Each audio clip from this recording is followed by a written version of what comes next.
Today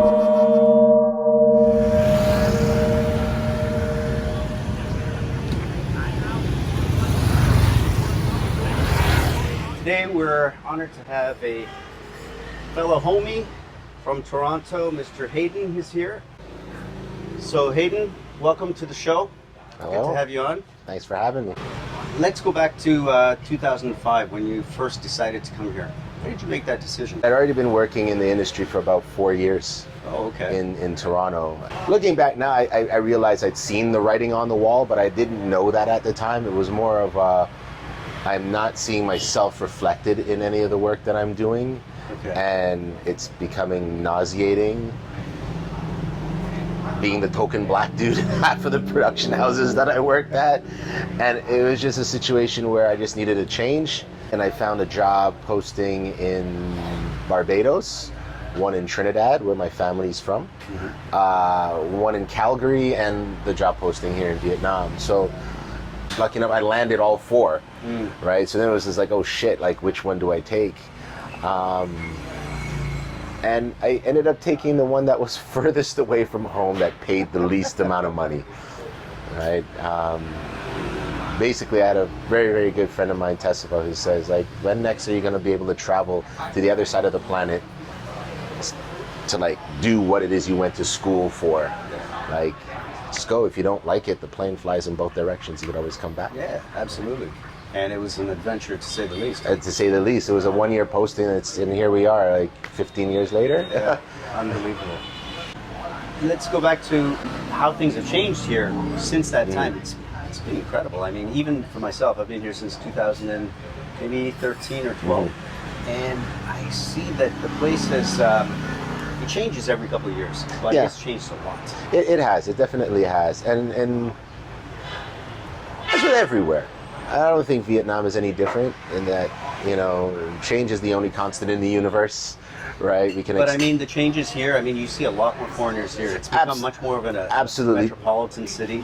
But unlike where we come from, which is already like an established Western city that has like skyscrapers and it has, you know, all these all over the world, products and services and all that other stuff. Like Vietnam, you know, Doi Moi coming out of that and seeing where it wanted to go in the future for itself.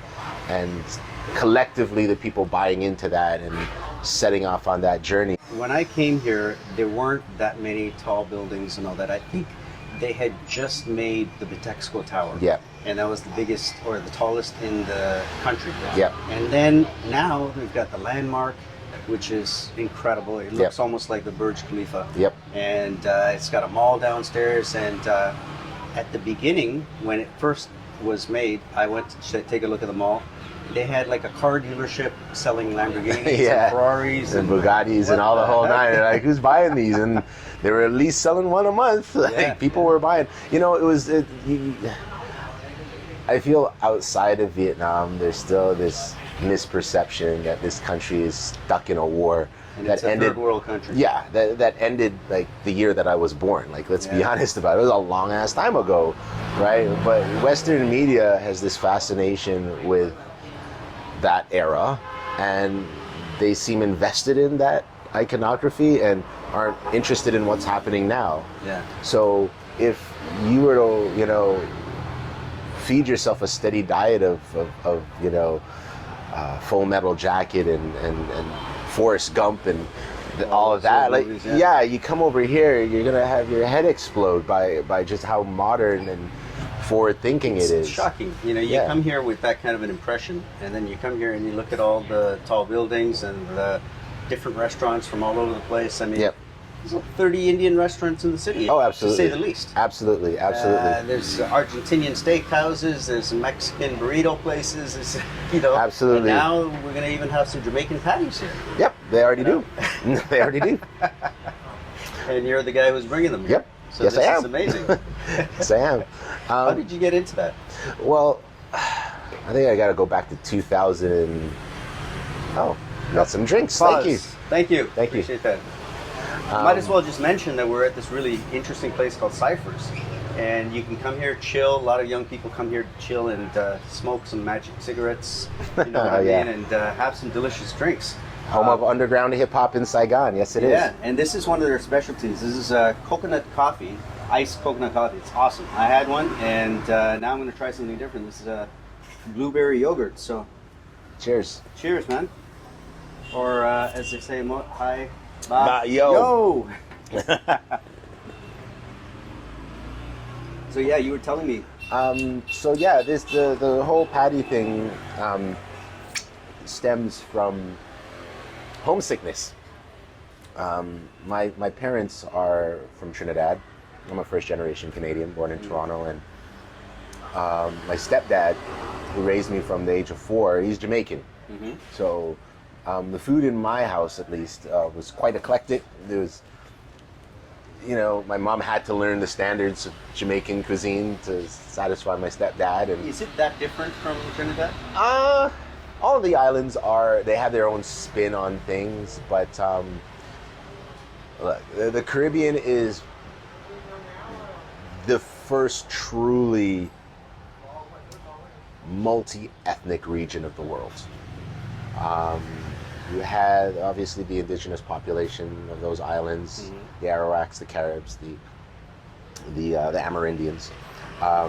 You had the European colonists who came to their region. So you had that French, English, German, Dutch influence. You had the slaves from Africa that they brought. And then after that, the Indian and Chinese indentured servants. So with all that human traffic came their music, their art, their food.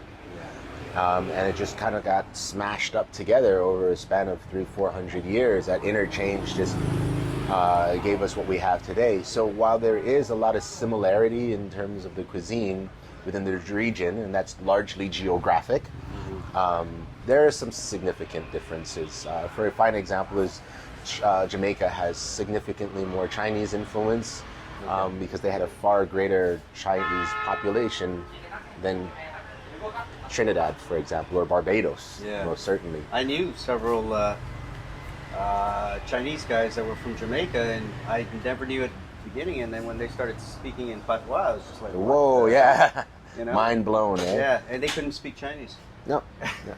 Well, there's quite a few Jamaicans who do speak Chinese, but much like the Jamaicans who speak English, they go back to China, nobody understands them, right? So that's the. But it's an interesting place. Yes, I've been definitely. to the Caribbean a few times, and they've got a really interesting mix of people. Absolutely, and absolutely. It's so interesting what that smorgasbord of people and cultures has led to. Yep. Especially in terms of food. Food's delicious. It is, and it actually resonates here again, largely because of the Eastern influences on it. As I said, my journey pretty much started out of homesickness. There was a desire to have a taste of home in the absence of the relationships from home. And coming from Toronto, it's a food city. I don't have to tell you, like it's a hidden gem. And the food that you can get in Toronto is as authentic as it can be. And if it isn't authentic, nobody wants it. So I was missing the food from home. I was missing the curries and the oxtails and the rotis. You're making it for yourself, probably, right? Yeah, the first thing I did is I set out to make an oil drum barbecue. Right? Like now, as you were saying, Saigon has evolved so much that that's a common thing that we see around town is like American style barbecue cooked in smokers, as it were. Back in 2007, 2008, that didn't exist. So I was looked at askance when I showed up with this like oil drum. First of all, just buying the oil drum was an adventure, and then taking it to the metalworking shop, and they all thought that I was opening some kind of a restaurant. And the fact that I only made one barbecue out of it and not two, kind of like, what the hell is this guy doing? But with that in hand, I was able to start searching out ingredients. And I quickly found that I could get everything here that I needed, with the exception of Scotch bonnet and habanero chilies, right? And I was like, all right, I could make do with what I had on hand, and hopefully, people won't notice, and they didn't, to say the least. So that kind of morphed into, okay, there's clearly an opportunity here to do some sort of Caribbean eatery. If everybody, foreigner and local alike, were telling me that I'd pay for this. But it's an expensive proposition, and getting partners was difficult.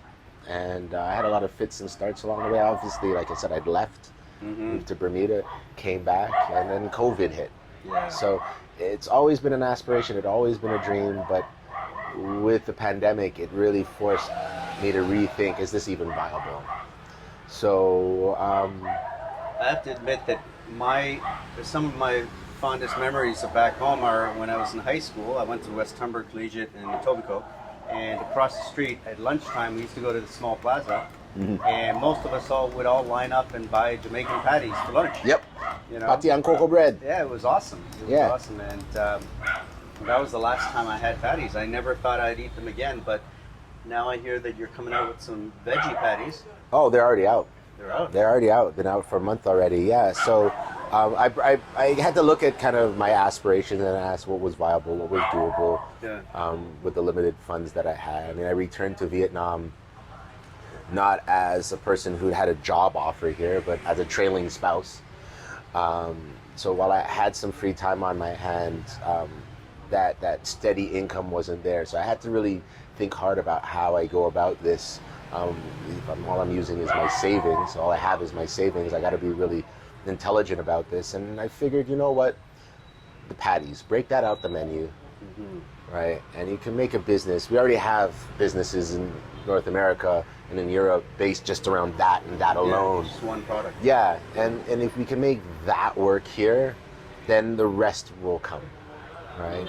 A few people have asked me why I didn't do jerk chicken, and I was like, because a few people have done that already, and it's actually a bit more complicated to do that than to do this. It's hilarious that you mentioned jerk chicken, because when I went to South Africa, Johannesburg in 2003, and I was going there for a little work trip with a friend of mine who was a little older than me. He was a Jamaican guy, and we found out there was a Jamaican restaurant in town, so we thought, let's go there, check it out. So we went to this Jamaican place, and we ordered the jerk chicken. And after a few bites, said, "This is not jerk chicken, man. This is not jerk chicken. Let me speak to the cook." So we called out the cook.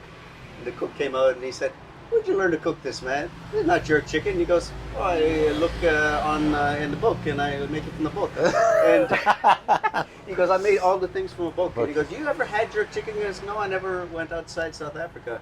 And he goes, "Did you ever, watch a video, maybe?" He goes, no. And, he goes, "This is not jerk chicken, man." But I wasn't as picky, because I thought it was still good. Yeah. But he was able to tell that it was the real thing. That was pretty much Saigon. There has been a number of people who attempted with varying degrees of success. None which I would say was nailed it. Okay. But at the same time, I feel the food tasted decent. Everybody that's done it so far is is it how I would make it? No. But did it taste bad? No. Yeah. Right? And I could get through a plate. As long as the food tastes good, you get a chance, right? Absolutely. So long as you're not being Jamie Oliver and making jerk rice. I think is there such a thing as jerk rice? No, not at all. That's why he got pinned to the wall over that. You do know what I'm talking about, right? No, I don't know about Oh my God, I think it was like 2 or 3 years ago, he put out a product in the supermarket called jerk rice, and he got pilloried for it. So was it just rice made with jerk spices? Apparently it didn't even taste like it was jerk. It was just something that he made with some seasonings in it that were not reminiscent of jerk at all, and it's just in name only kind of thing. But it is what it is. I do hope to still one day open a proper restaurant where I can introduce Vietnam at large to those things, but all in due course. Right now, I'm more concerned about getting them to eat Jamaican patties. I think that this is a really good place for a business like that, because people here, especially the young people, they seem to be very interested in trying new things. And food is such a big thing to people here. Like, Absolutely. I mean, in the West, honestly, me and the people I grew up with, you just grab whatever you can and you just go on your way. Yeah. But here, people take it seriously. Yeah, they do. I mean, cause I'd have to say it's because so much of their social structure is invested in it. Food, Right, yes. exactly. Another connective tissue between the Caribbean and Vietnam is that our communal eating experience is identical. Nobody sits down with a plate of food for themselves. It's a pot of rice. Your meat, share it. yeah, Yeah. You know, your starch, your rice, your your meats, your vegetables, Yeah. your sauces, You eat it and together. you're literally serving each other and Yeah. sharing that meal, Yeah. right? The Western establishments here that I feel have been able to be innovative and successful here are the ones that have cracked that code, that have figured out, okay, I want to bring this food that's unfamiliar, but put it forward, put it on a plate, put it on a table in front of the Vietnamese in a manner that's approachable, respecting their tradition of communal eating and finding a way to make that sexy. And yeah, people will gravitate to something new and different if it's friendly. Yeah. In the West, it's more like everybody just orders their own thing. Yeah, exactly. And they just sit there and eat See, it. they eat it, exactly. And to be honest with you, that's one of the challenges I'm facing right now, because I'm selling these patties online right now, retail. That's where most of my sales are coming from.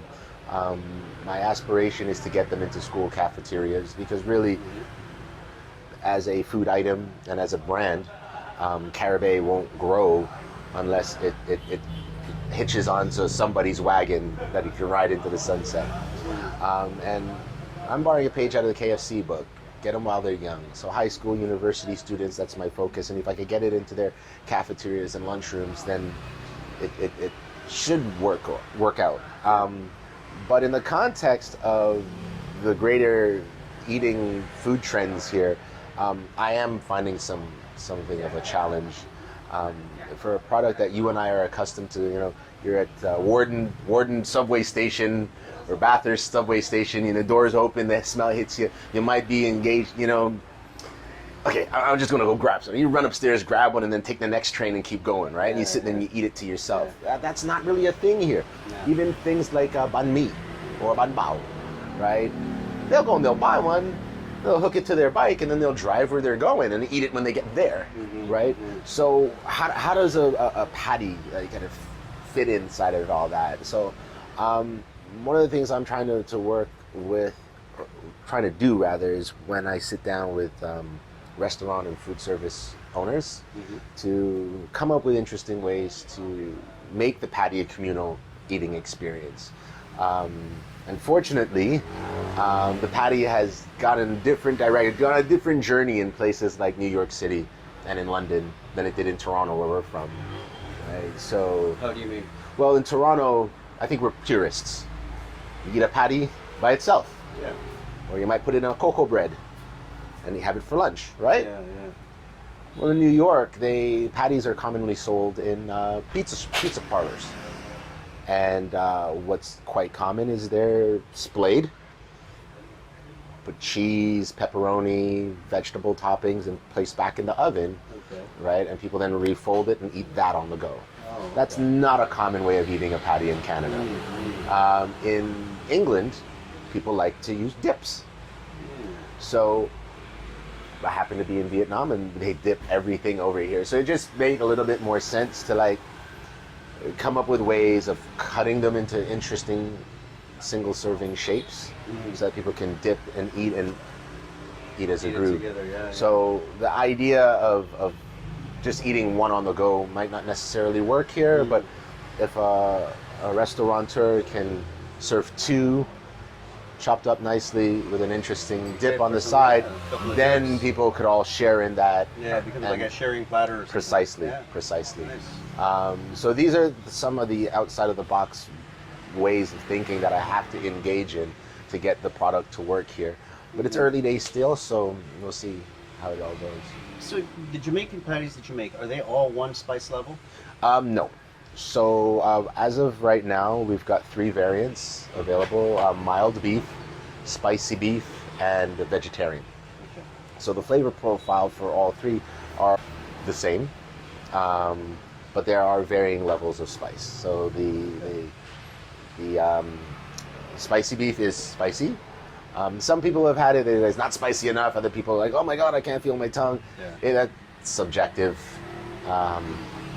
The vegetarian originally went in that direction, but we've come to discover that the heat doesn't quite mellow out in our vegetarian filling quite the same way that it does in the meat filling. Okay. So we've decided we have to pare that back a bit. So you're making it a medium spicy, the Yeah. one, and what are you using for the filling?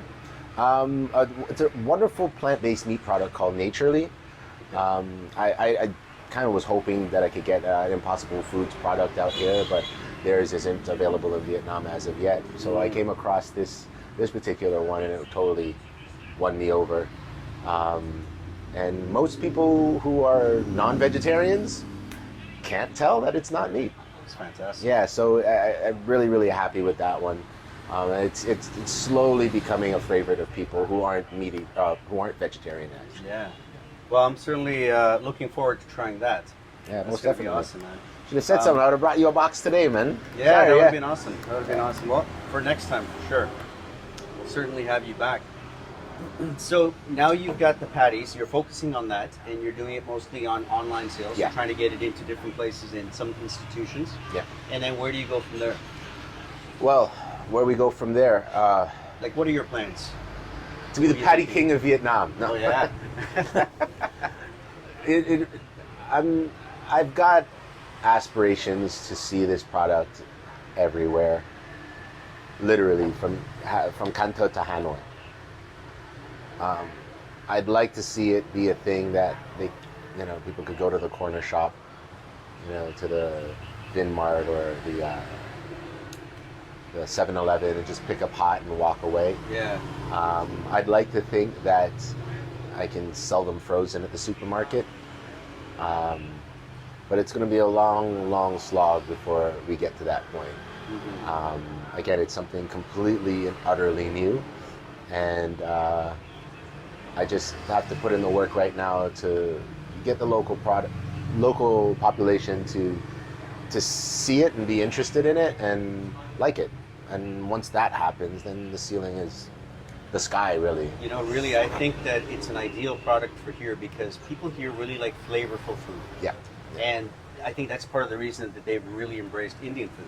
Yep. Like even when I came here in 2013 or 12, there were 5 Indian restaurants within 10 minutes of my house. Mm-hmm. And the food was pretty good. Yep. And I talked to a lot of my Vietnamese friends at the time, and they were like, we really like strong flavors and like spicy food. Yeah. And that was a bit of a shock to me because I thought that they were more like Chinese and they liked kind of like not as spicy food. Mm-hmm. Chinese food is not that spicy unless you have Szechuan or something. Yeah. But Vietnamese food is a little bit different. It can have some kick to it. Yeah, absolutely. Look, my observation is, as far as Indian cuisine here, is quite, I think, a little different. Like, as I said earlier, Toronto, you have to be authentic or like nobody really wants you. Oh yeah, it's too much competition. Yeah. But I would argue that the Indian food that we get in Saigon is better than the Indian food that we get in Toronto. Really? Oh yeah. And I think it's just because we're in the East and the spices are fresher, the ingredients are fresher. The people who are actually working in real guys. they're Indian guys they're from Indian, India who India, just came over here and they're just cooking what they cooked at home. Yes. Right? And Whereas they're professional chefs. precisely, and the guys back home often are people who aren't Indians but got taught how to do it, right? So it's that kind of like it's a little bit more authentic here. yeah, absolutely. But as far as the Vietnamese are concerned, my observation is it's a love-hate sort of relationship. They either love it, they really like it, or they're like, no, not for me. Curry is an interesting thing. I'm looking forward to making a proper roti with curry chicken, like Caribbean style, and seeing how that goes over. To be honest with you, I've made it in the past, But the people who have eaten it have been my Western friends and my Vietnamese friends who are willing to eat anything that I put in front of them, right? And be nice about it, right? Even if they don't like it. So it's really hard for me to gauge the population at large. But I'd be very, very interested to see how that gets accepted here, because the way we do roti is completely different.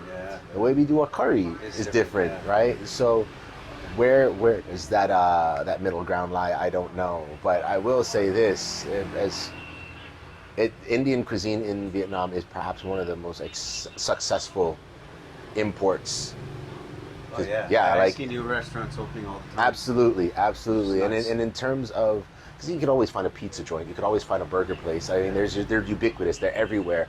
But I don't feel that the same care and attention goes into those types of cuisine as does Indian food here. Yeah. Food is one way that we are able to share cultures.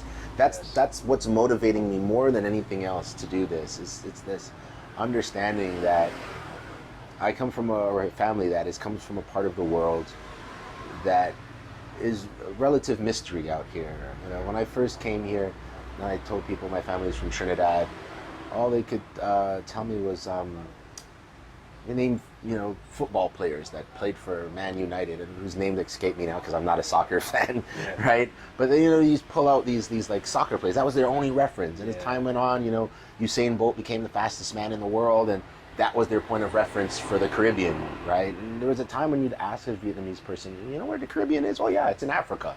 Yeah. There's so part of what part of my undertaking is trying to create a bridge between my culture and theirs. And food. Yeah, and I think food is one way of doing that. I'm really excited for the, maybe 2 or 3 years down the road when I'm finally able to open something brick and mortar and I can create a space, and much like the one we're in right now, where the decor is evocative of what it is I want to communicate, or the owner wants to communicate. I want to. This place might be a great place to serve patties, man. Potentially. Fortunately, I'm cool with the owners. Yeah. But bring them in sometime. Let these guys try them and see what they think. I want to ask you now. I gotta ask this question. Like, how has the pandemic life affected you in the last year or so? Not just in terms of your business, but just in general in terms of life. Well, business-wise, it's pandemic-proof. It's a delivery-only service. I don't have a place for people to come and sit down and partake of my wares, so that's not particularly a concern to me. If they were to do a lockdown tomorrow, it doesn't stop anything that I'm doing. You're like the Amazon of Saigon in that sense, exactly. With respect to how it's affected my family life, that's a different bag of chips altogether. We're accustomed to, visiting family in England or in Canada once a year for the summer, at least, or leaving the country and going somewhere during Christmas or Tet holiday, and not been able to do that. I came back to Saigon, like I said, with a wife and child in tow. My eldest is now 4 years old, but we had another son about 1.5 years ago, and that nobody on my side of the family has been able to meet him, huh? to meet my second child, right? So my mom's a cancer survivor, and she sees her grandson when we video chat with her, but she's never been able to hold him. And like I said, she's a cancer survivor. She's in an at-risk group back in Canada, and she's doing all the right things. And fortunately, she's been able to get the vaccine, right? So there's some progress happening there. And same with my wife's family on, her parents, and her grandmother is still alive. She turns 99 this year, right? 99 or 100, I can't remember which, but she's already been vaccinated. So I'm happy that there's some progress, but until we're able to travel again, there's disconnect. We're disconnected, and it is getting tiresome. Have you been watching a lot of TV? Anything interesting you've been watching? Oh man, been running through a bunch of shows. some stuff that I started and I was just like, I don't like it anymore, and I just stopped watching. But there's been some really, really, really good stuff in the last while. Like I came a bit late to the dance for Lovecraft Country. Okay. Good. Powerful stuff. Really, really That's good. on Netflix? No, I'm not sure. I think it's Amazon. Okay. I could be wrong about that. I'm something of a self-proclaimed pirate. So I don't really pay much attention to the networks and the producers of these programs. I just have access to them when I want them, so I watch them. Sure. But yeah, I found Lovecraft Country well worth my time. It's Black History Month now, so I've been really kind of paying a little bit more interest in that sort of stuff. So Lovecraft Country was definitely in that vein. Mm-hmm. Steve McQueen's miniseries, Small Axe, brilliant, powerful stuff. WandaVision. How's that? That I thought would be weird, but it's oddly making perfect sense. It was one of those things that when we were doing the promotion, just the promotion of it. It's like, how it's a sitcom set in the 50s? What the hell's going on here, right? But now that I'm on episode 7, it's like, yep, okay, I see where they're going with this. This is making sense now, right? It's a nice little angle. I'm really excited for what Disney has in store for the rest of the year, for the Marvel universe, right? They got some really interesting cameos coming in. Really interesting stuff. I mean, yeah, we can't go to the cinema, but the production values of all their TV stuff so far has been really, really good. The Mandalorian is fire, bro. Fantastic. Arguably better than any of the movies. Arguably. I don't know. I wouldn't go that far, but I would say that it's really good. It's a debate. It's really good. It's a debate. Yeah. It's a debate. Yeah. Like, is it as good as the original series, the original trilogy? Better. I think it's a lot more simpler in terms of story. Yes. But it's a western. It's a space western, right? It's exactly a space western. But in terms of production value, it's a lot better. I mean, by far, by far. If those movies were made today, it might be a different story. True. I mean, the second season, those last 4 episodes. It's amazing. Wow. I have not actually been waiting for episodes to come out like that since Game of Thrones. Let's just put it that way. I went through it very quickly, the first season and the second season. Yeah, you just tore through it. Now I gotta wait. They're only half an hour each, so it's like watching a cartoon, right? You could binge it a season in like 3-4 hours. Another show that I binged and I just loved was Cobra Kai. Yes. I got on that. Amazingly surprised.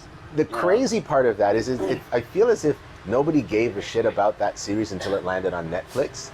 Yes. And I've been watching it since it was on YouTube Red. Me too. And I saw it then, and I was like, wow, this is surprisingly really, really good. smart. Yeah. It's really, really good. It's a smart take on the whole thing. You know? It's very funny, very irreverent, and very honest. interesting. Honest. Yeah. And I felt like a lot of the stuff, I mean, for years, decades after it came out, everybody was like, really, was Daniel the hero? He was a bit of a dick. He stole the guy's girlfriend. He was the bully, yeah. And they just went in on that. Like, it was perfectly reasonable direction to go in, and it really has paid dividends. And I like the way that their lives have changed now, and they're still kind of opposites, but you understand where they're coming from. Yep. You know, and now you see that they actually do also have a lot in common. You know, and it's really interesting, and it's funny. It brings up, it's nostalgic. Absolutely. You remember some of your past. I mean, I remember when I went to see Karate Kid in the theater in 1984, man. Oh, wow.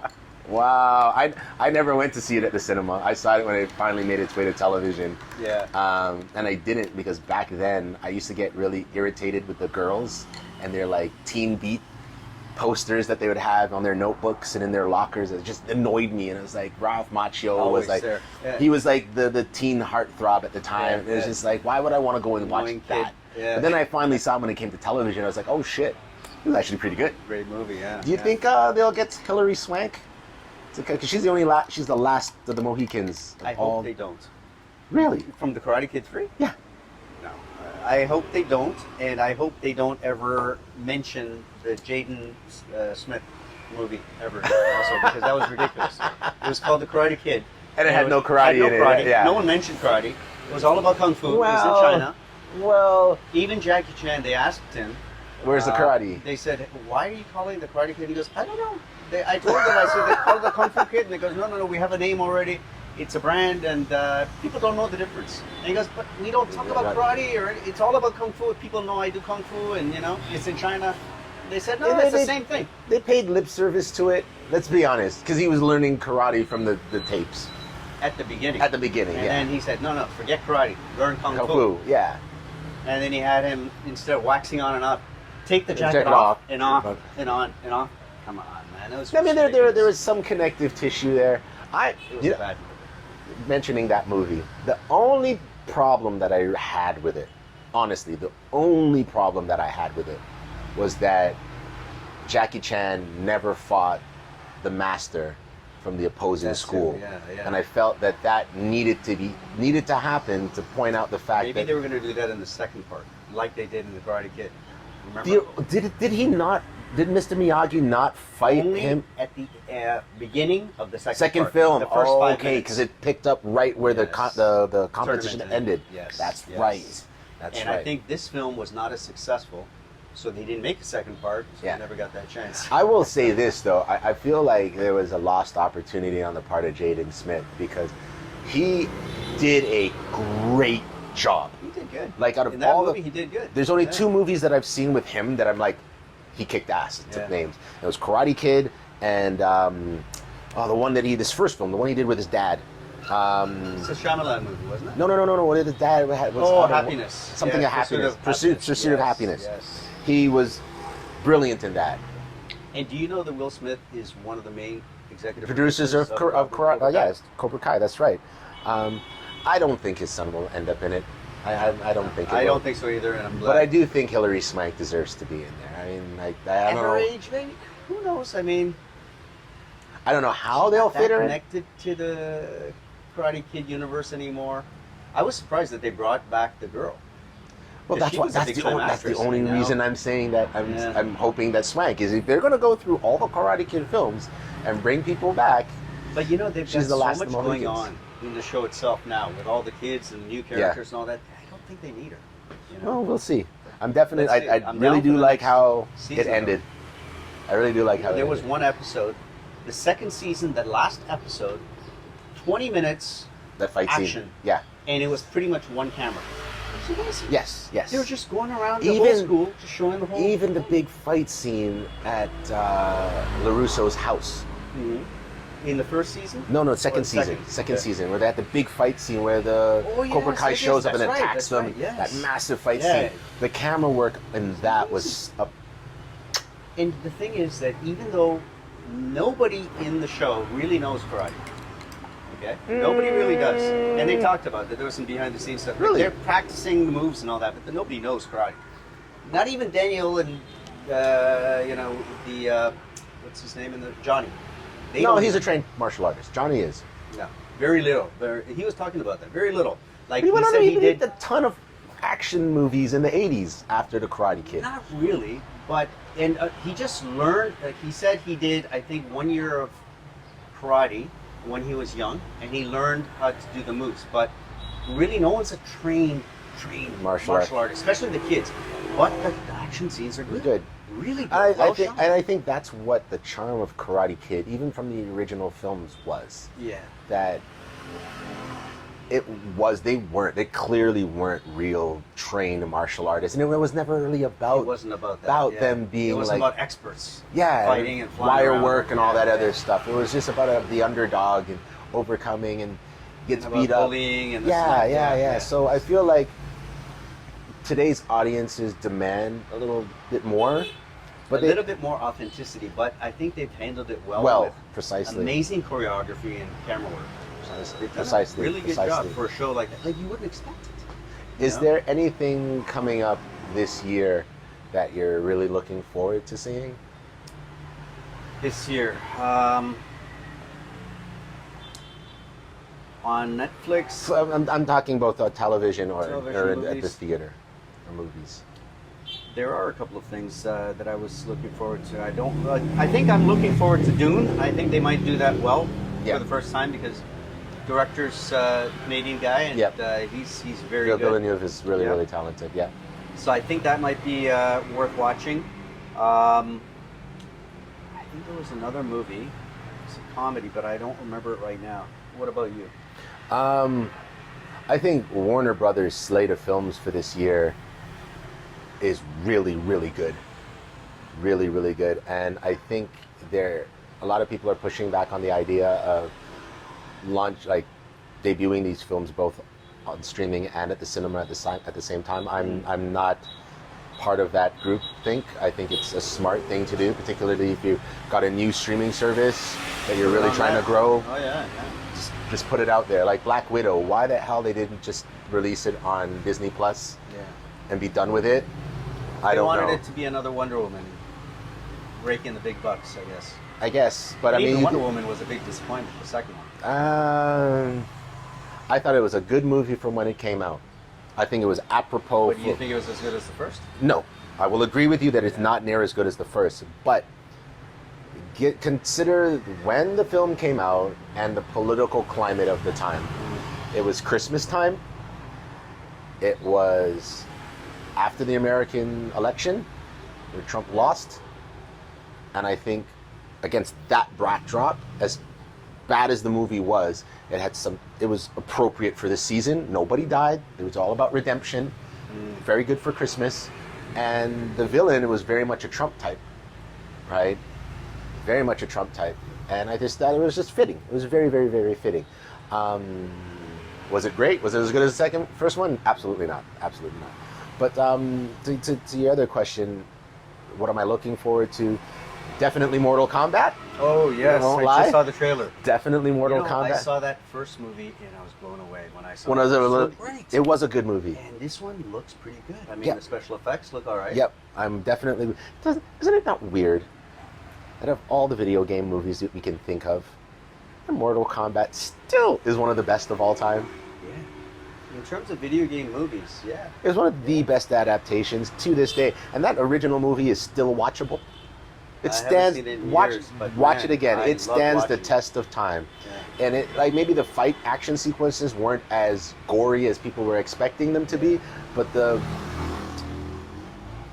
there's some scenes where the interplay between the actors is genuine, like it's believable. It was a lot of fun. I just remember Absolutely. It was a fun movie. People were cheering in the audience. Yes, yes, I remember that.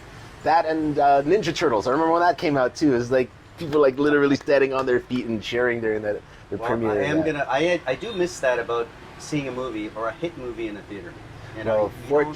Fortunately, we live here. So we'll be able to see a lot of these. Hopefully. Yeah. All right. Well, how about the Snyder Cut? I'm looking forward to that too. Just because I was very disappointed in the movie, and I hear that they've reshot some scenes and they've shown some side by sides where they've upped the animation and made some changes and all that. It looks pretty good. I mean, there's a lot of hype. In preparation, just last week, my wife wasn't too pleased with me, but I stayed up and I binged the Ultimate Edition of Batman versus Superman, and then watched.